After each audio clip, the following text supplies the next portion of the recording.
There is a photograph you have probably seen.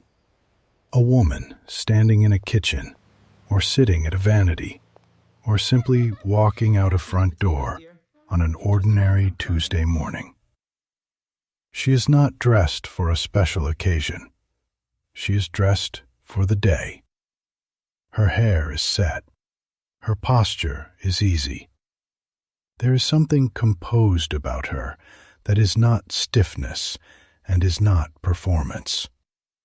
It is the particular quality of a person who has taken care of herself in small, daily, consistent ways for long enough that the result has become simply how she looks. She did not wake up that way. She built it. Not with the 47-step skincare routine that modern beauty culture sells as the minimum requirement for a presentable face. Not with a bathroom counter crowded with serums and treatments and tools and products, each one promising to solve the problem the one before it created. Not with the particular modern exhaustion of a beauty industry that has made self-care feel like a second job with an ever-expanding job description. She built it with a handful of habits, simple, daily, inexpensive habits that most of her neighbors also followed, which is why most of her neighbors also had that quality. It was not a secret available only to the naturally beautiful. It was a system available to anyone willing to be consistent. And consistency was something that 1950s women understood in a way that modern beauty culture actively discourages, because consistency does not sell products. The 1950s housewife was not a beauty icon because she was exceptional. She was composed because she followed routines that worked every day without drama or expense, and the results of those routines accumulated quietly over years into something that people still recognize in old photographs without being able to explain exactly what they are seeing. What they are seeing is the result of the habits we are about to walk through together. If you have ever looked at a photograph of a woman from that era and felt, without quite being able to say why, that she carried herself differently, stayed with us. These are the beauty routines that produced that quality. Not the glamour of a movie star, the everyday, achievable, deeply practical beauty of a woman who understood that how you look is largely the result of what you do every single day, and that what you do every single day does not need to be complicated to work. Consider subscribing before we begin. We find these forgotten daily wisdoms one at a time, and there are many more still waiting. And one honest word before we start.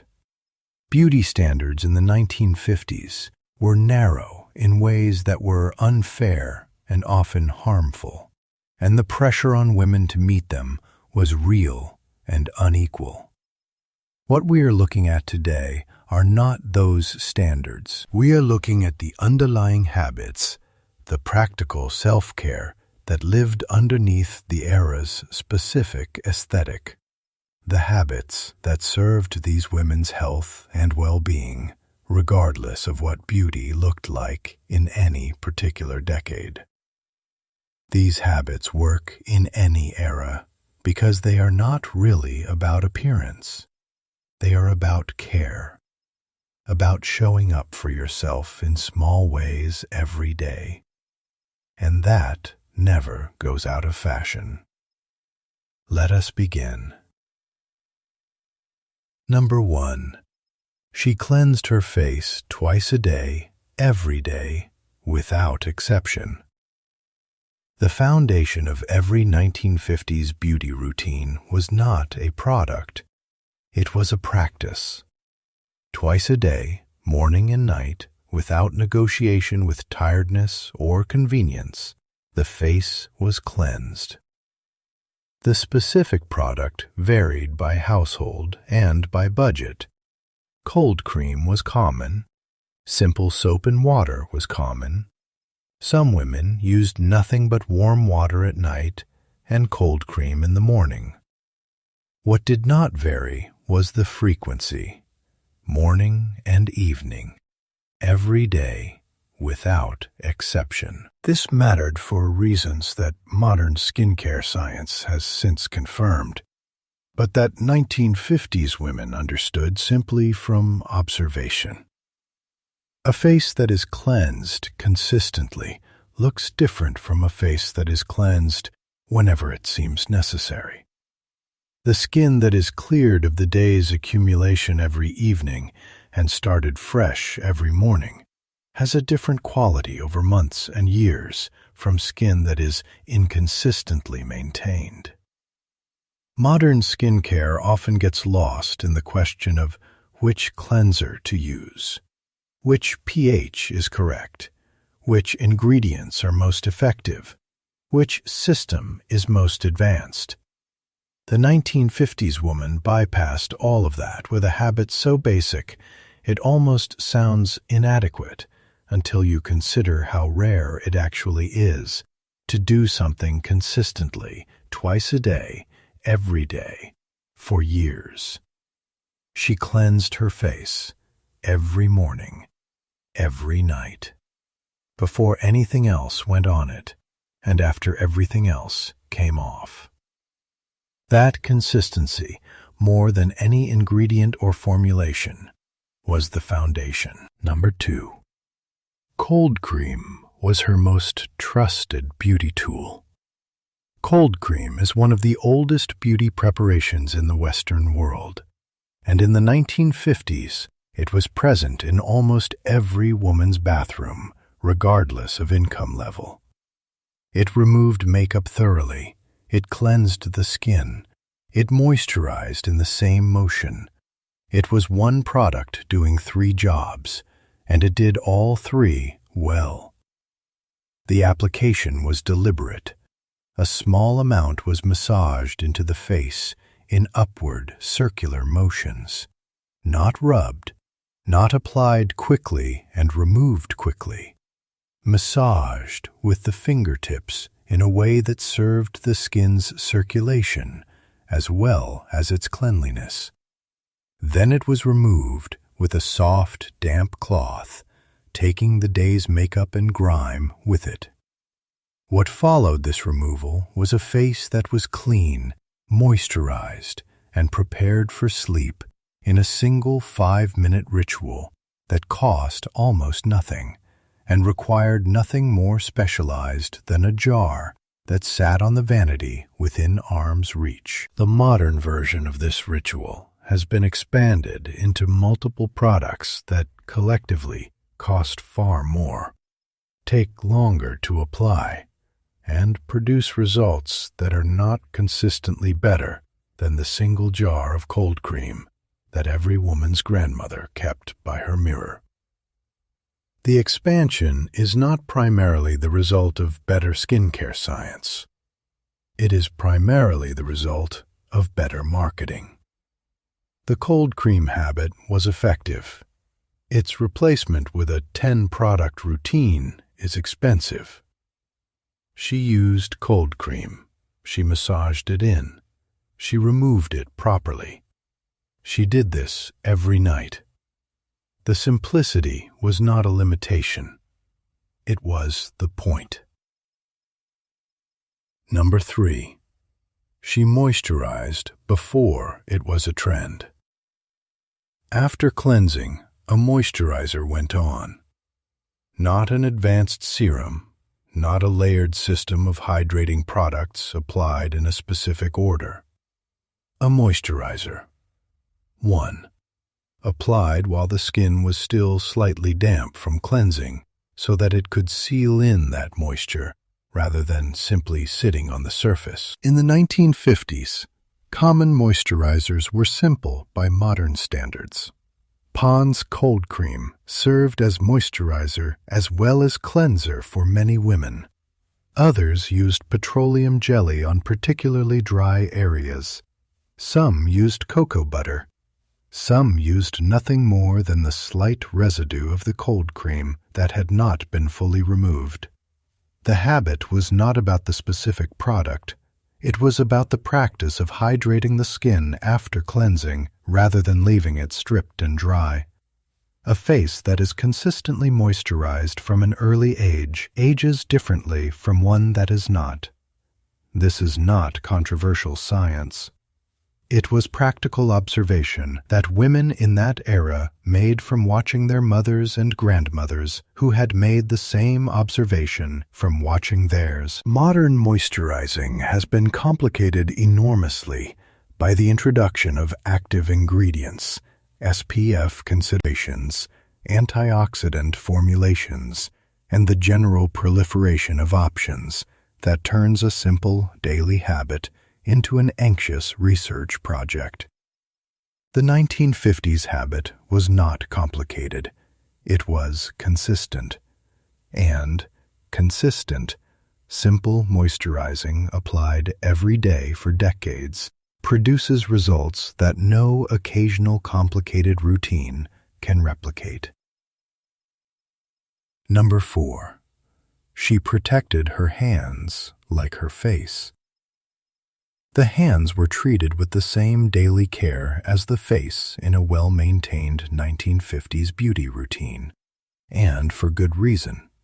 A woman who cooked, cleaned, laundered, and managed a household with her hands all day had hands that were in constant contact with water, soap, and the kind of physical work that dries and ages skin quickly.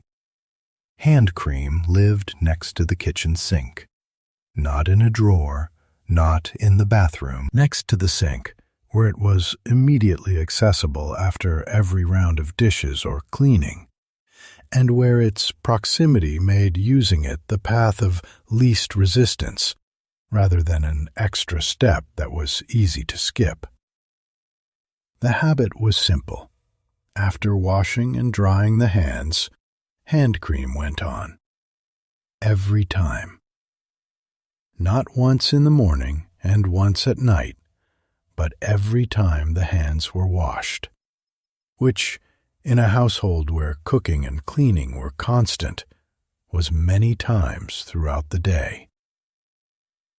This is the habit that most directly explains the specific quality of many 1950s women's hands, which looked cared for even after decades of physical household work that should have made them look otherwise. The work was the same. The care applied after the work was the difference. Modern women often skip hand cream because it feels like a small thing, which it is. But small things done many times a day, every day, across years, are not small in their cumulative effect. She put hand cream on every time she washed her hands. The hands that resulted were the evidence. Number 5. Her hair was set on a schedule, not styled in a panic. Hair in the 1950s was managed very differently from the way most modern women manage theirs. And the difference produced a result that is visible in photographs from that era, with a consistency that is hard to explain unless you understand the system behind it. Hair was not styled fresh every day. It was set on a schedule, typically once or twice a week, in pin curls or on rollers, allowed to dry under a hood dryer or overnight under a scarf, and then dressed each morning in a way that maintained the set rather than recreating it from scratch. This system required more planning than modern daily styling, but less daily effort, and the results held their shape across multiple days rather than needing to be rebuilt each morning. A woman who set her hair on Sunday and Wednesday needed only a few minutes with a brush and her fingers each morning to dress it, rather than the full production of heat styling from wet hair that modern women often face before work. The underlying habit worth preserving from this is not the specific technique of pin curls or roller sets. It is the approach of managing hair on a schedule, rather than reactively. Hair that is maintained with a plan holds its condition better than hair that is subjected to daily heat and daily manipulation without any recovery time built in. The 1950s approach gave hair structure, then maintained that structure, rather than destroying the structure every morning and rebuilding it.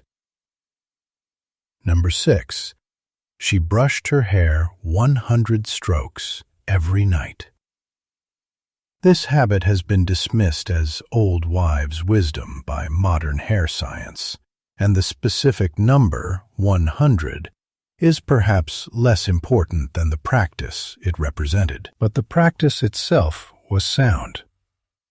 Every night, before bed, she sat at her vanity or her mirror and brushed her hair properly, from root to end, distributing the natural oils that the scalp produces down the length of the hair shaft to where those oils cannot reach on their own.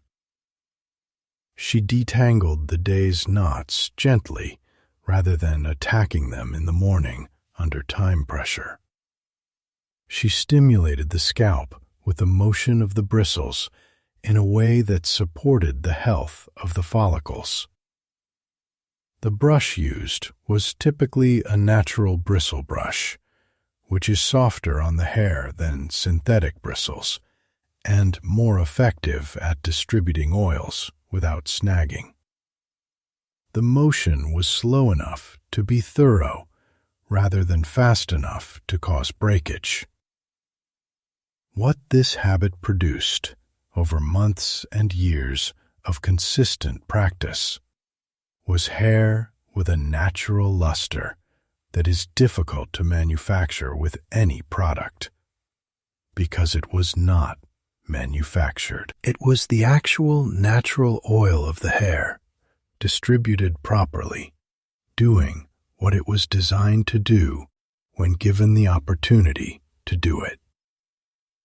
Healthy, well-distributed sebum is the best conditioner hair has access to. The nightly brushing habit made sure it was used. Number 7. She slept on a silk or satin pillowcase. This habit sounds indulgent, and its benefits were understood instinctively rather than scientifically in the 1950s. But the understanding was accurate. A silk or satin pillowcase causes less friction against the hair and the face during sleep than a cotton pillowcase does. Less friction means less breakage in the hair.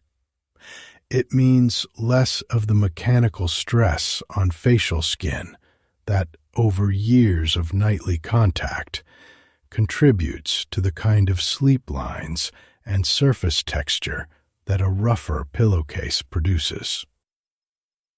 Many women who could not afford silk used satin, which was widely available and inexpensive. Some wrapped their hair in a silk scarf for sleep, instead of or in addition to the pillowcase. The goal in either case was the same: protect what the beauty routine had built during the day from being undone by 8 hours of friction against a rough surface. This is a habit that modern sleep and beauty science has since validated thoroughly. The friction differential between silk or satin and cotton is real, and its effects on both hair and skin across years of nightly sleep are measurable. The women who followed this habit in the 1950s did not have the science to explain why it worked. They had their mother's advice and their own observation that it did. Number 8. She never went to bed without removing her makeup.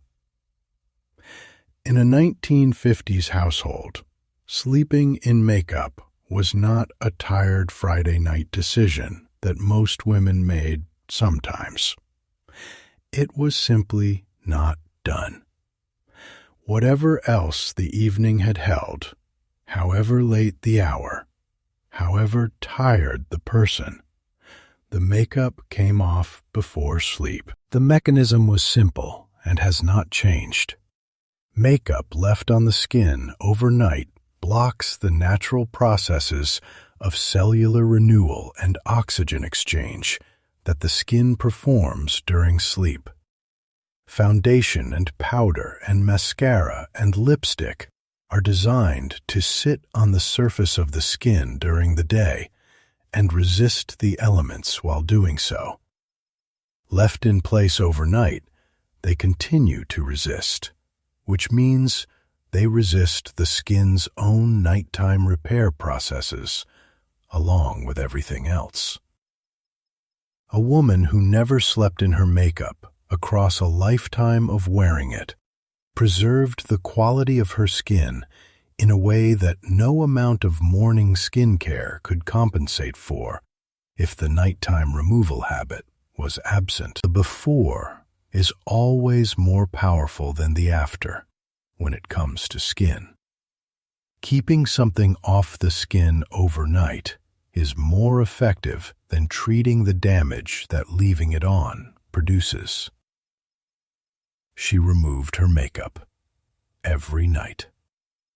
Before the cold cream went on and before sleep came. This was non-negotiable, not because she was strict with herself, but because she understood that the work she did in the morning to look put together required this one evening action to make it sustainable. Number 9. She drank water consistently throughout the day. This is the beauty habit that costs nothing, requires no product, and produces results that every expensive skincare line is ultimately trying to approximate. And it was as common in the 1950s household as the kettle that sat on the stove. She drank water. Not as a wellness trend, not tracked in an app, simply as a consistent background habit of the day. A glass with meals, a glass mid-morning, a glass when she felt the particular flatness of mild dehydration, a glass before bed. Consistent hydration produces changes in the skin that are visible over weeks and months of practice, and visible in their absence over the same period. The particular quality of well-hydrated skin, its fullness, its clarity, its resilience, cannot be applied from outside with any topical product as effectively as it can be produced from inside through consistent daily water intake. The 1950s woman who drank water consistently throughout her day was not thinking about skin hydration. She was simply maintaining a basic physical habit. But the beauty results of that basic habit were sitting visibly on her face in the photographs that her grandchildren still look at and wonder what she did to look that way. What she did was drink water every day, without tracking it or making it a project, simply as the ordinary background habit of a person maintaining her own physical function. Number 10. She used sunscreen in the form of hat and shade. The specific dangers of UV exposure were not understood in the 1950s the way they are today. But the practice of protecting the face from direct sun was widespread nonetheless, and the results of that protection are visible in the skin quality of women from that era who spent significant time outdoors. Wide-brimmed hats were practical garden and errand wear for many women. A parasol was not unusual in full summer sun. Sitting in shade when available, rather than seeking direct sun, was simply the comfortable choice. The face was not offered to the midday sun casually. These habits were not understood as sun protection in the modern sense. They were understood as the simple, practical observation that skin exposed to harsh sun aged faster and burned, and produced the particular toughened, heavily lined quality that was considered unattractive in any era. The protection was cosmetically motivated rather than health motivated, but it produced the same result either way. A woman who spent 30 years shading her face from direct summer sun arrived at 60 with facial skin that had been exposed to significantly less cumulative UV damage than a woman who had not. The difference in the result is visible. It was produced not by any product, but by the daily, casual habit of keeping a hat on and choosing the shaded side of the street. Number 11. She exercised without calling it exercise.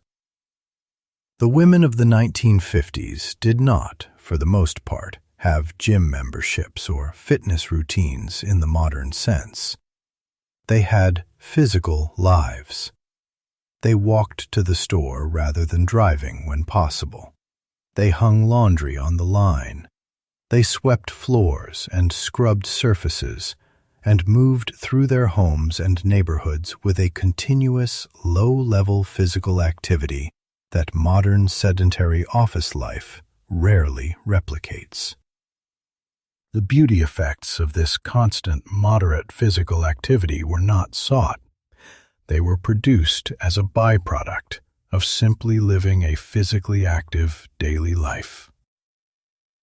Consistent movement produces consistent circulation, and consistent circulation feeds the skin from within, in the same way that topical products try to feed it from without, but more effectively because it reaches every cell rather than the surface layer alone. A woman who walked everywhere, cleaned with physical effort, and moved through her day with consistent, moderate activity, had skin that was fed by her own circulation, a natural rosiness and vitality that is difficult to manufacture with blush and highlighter, and that comes through in photographs as something people describe as life in the face. She did not exercise for her skin. She moved because movement was simply how her day was structured. The skin was a beneficiary, as was everything else that a body does better when it is used regularly. Number 12. She ate real food prepared at home. The connection between what a person eats and how their skin looks was understood observationally in the 1950s, long before nutritional science began to map the specific mechanisms. A woman who ate well, which in the 1950s primarily meant eating food that was grown and prepared rather than manufactured and packaged, had a different relationship with her own physical appearance than a woman who did not.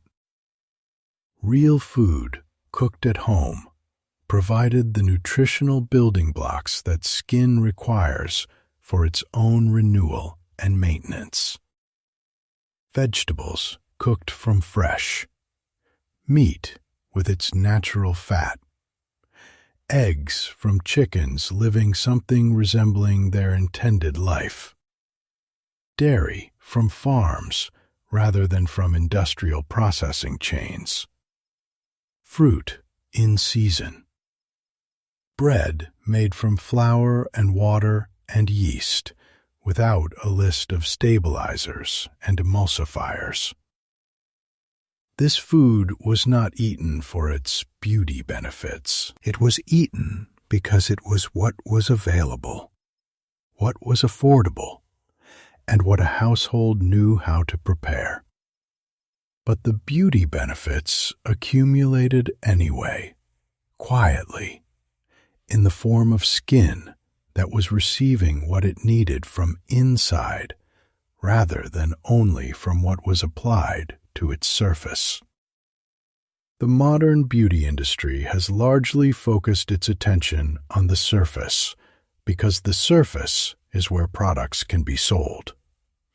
The 1950s woman's skin looked the way it did in part because she was feeding it from within, consistently, with food that contained what skin needs, simply because that was what she ate. Number 13. She maintained her posture consciously. Posture was taught and expected in the 1950s in ways that modern culture has largely abandoned. And the effects of that teaching showed in how women from that era carried themselves in a way that is immediately visible in photographs and film from the period. A woman who stood straight, who moved with her shoulders back and her chin level, who sat without collapsing into her chair, created a visual impression that had nothing to do with her features and everything to do with how she presented what she had. The same face, with the same hair and the same clothes, looks entirely different with good posture than with poor posture. And that difference registers as confidence, health, and a kind of composed ease that is enormously attractive, regardless of era. Good posture was maintained through practice and through the structural requirements of the era's clothing, which was generally not designed to be worn slouched. Corsets and girdles that many women still wore in the 1950s required and created a particular uprightness. The era's shoes required an alignment that modern, flat, soft footwear does not. Beyond the visual impression, posture affected how a woman felt in her own body in ways that circled back into how she appeared to others. A person who stands fully upright breathes more completely. A person who breathes more completely is more alert and more present. A person who is more alert and more present looks more alive. And looking more alive is the most fundamental component of looking well.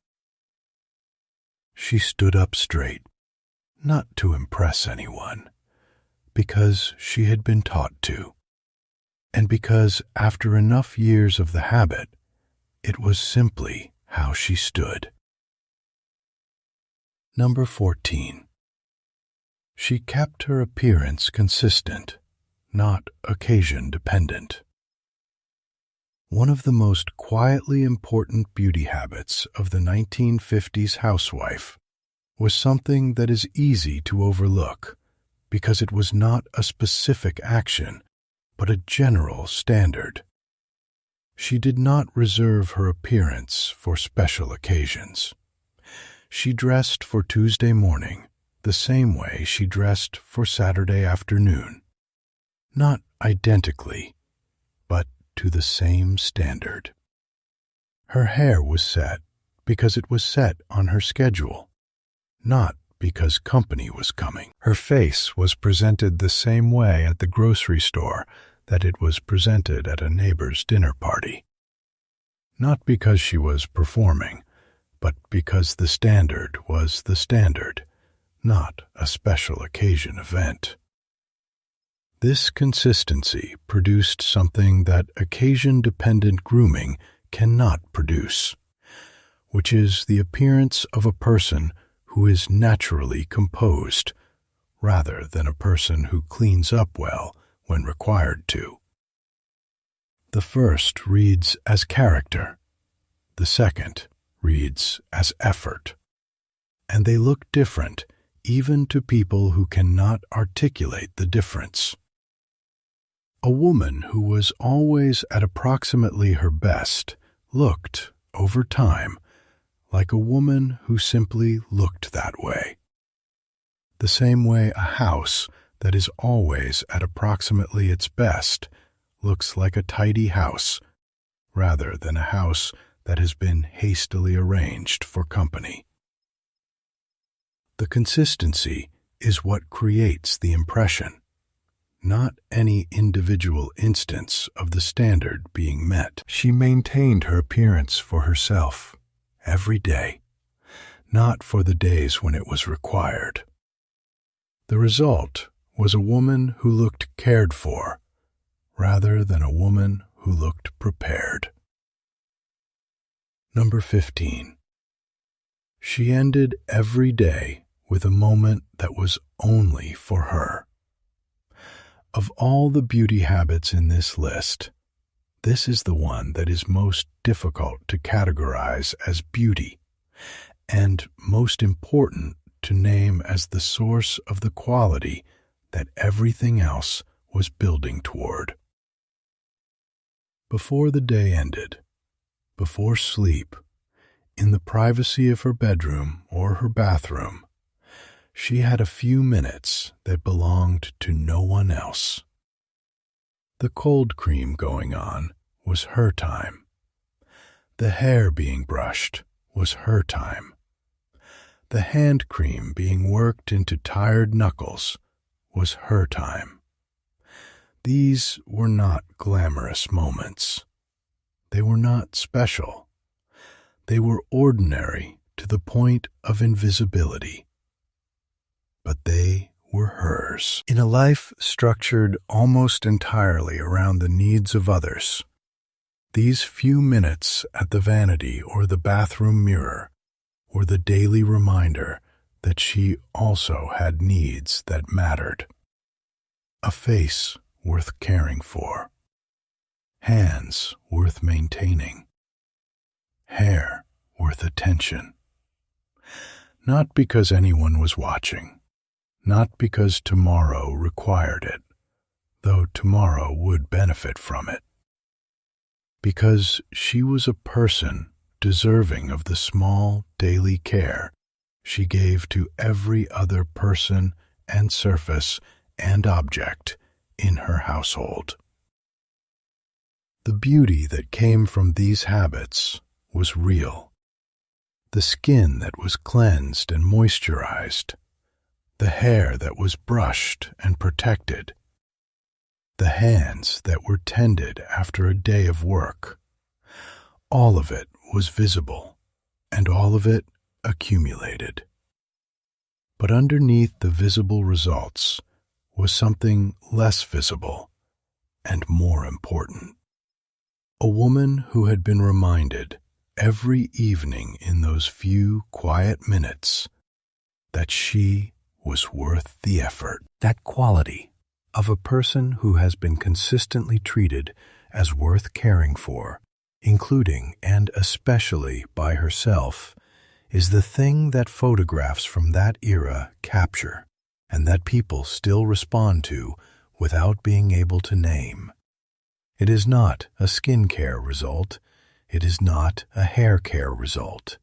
It is the result of a person who showed up for herself every single day in small and ordinary and completely unsentimental ways, and whose face and bearing and presence over time reflected the accumulated effect of never having been entirely abandoned by the person whose job it ultimately is to take care of her.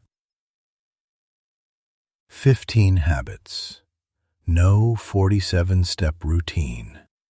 No bathroom counter crowded with products, each solving the problem the previous one created. No occasion-dependent effort that swings between neglect and overdone preparation. She cleansed twice daily without exception. She used cold cream as the workhorse of her routine. She moisturized consistently with whatever she had. She tended her hands every time she washed them. She set her hair on a schedule rather than fighting it daily. She brushed it properly every night. She protected it during sleep. She never went to bed in her makeup. She drank water throughout the day. She shaded her face from the midday sun. She moved consistently through a physical daily life. She ate real food prepared at home.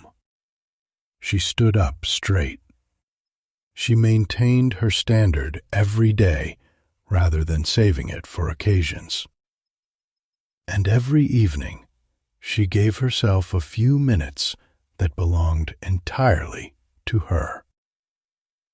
Together, these habits built something that the modern beauty industry is still trying to sell as a product and cannot, because it is not a product. It is a practice. A daily, ordinary, completely achievable practice of showing up for yourself in small ways every day without drama or expense or a routine that takes more time than the morning allows.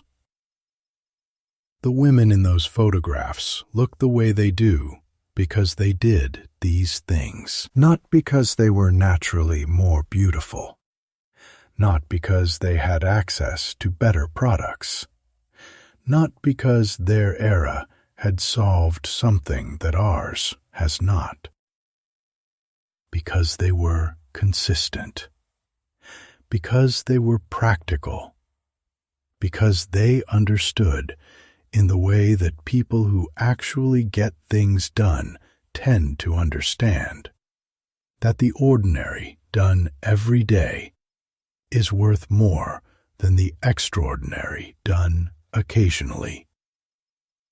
That is the beauty secret of the 1950s housewife. It was never really a secret at all. Please subscribe before you go. We will keep finding these forgotten habits for as long as they are worth remembering. And we believe they are worth remembering for a long time yet.